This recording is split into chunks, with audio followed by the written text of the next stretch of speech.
এই বলে তারা লিটনের পরিচিত পুলিশ অফিসারের কাছে যায়।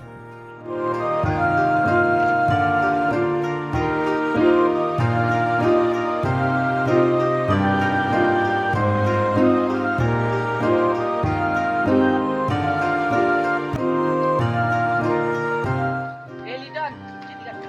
আরে আঙ্কেল, আপনাকে খুঁজছিলাম।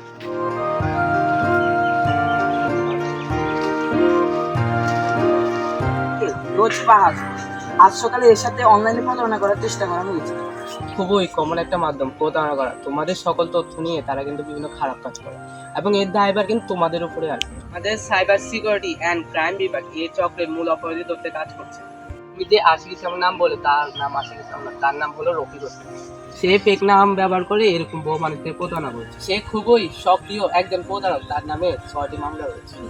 একটা কাজ করো, তুমি ওর সাথে স্বাভাবিক কথা চালিয়ে দাও, ওর ফোন নাম্বার জোগাড় করো, বলবে যে তুমি ফোনে বিস্তারিত শুনতে যাচ্ছ। সে তোমার সাথে কথা বলার সময় আমরা তাকে ট্র্যাক করতে পারবো। ঠিক আছে। এরপর ফাহাদ কথা বলে আশিক ওরফে রফিকের সাথে।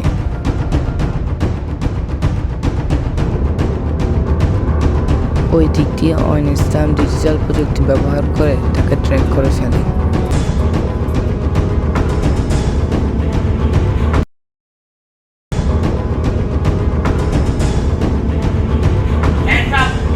ধরার পর সে ফাহাদ এবং তার পরিবারের কাছে অবহিত করে। এভাবে ফাহাদ তার বন্ধু এবং বাগবতী অ্যান্ড ক্রাইম বিভাগের সহায়তায় প্রতারক থেকে বেঁচে যায় এবং একজন প্রতারককে ধরিয়ে দেয়।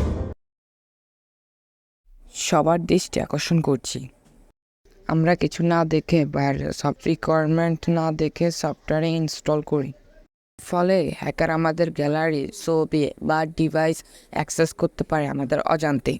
এছাড়াও social media password, debit card, credit card এবং ব্যাকগ্রাউন্ড পিন নাম্বার মনে রাখার জন্য মোবাইলে সেভ করে রাখি, যা হ্যাকার চুরি করে আমাদের ক্ষতি করে।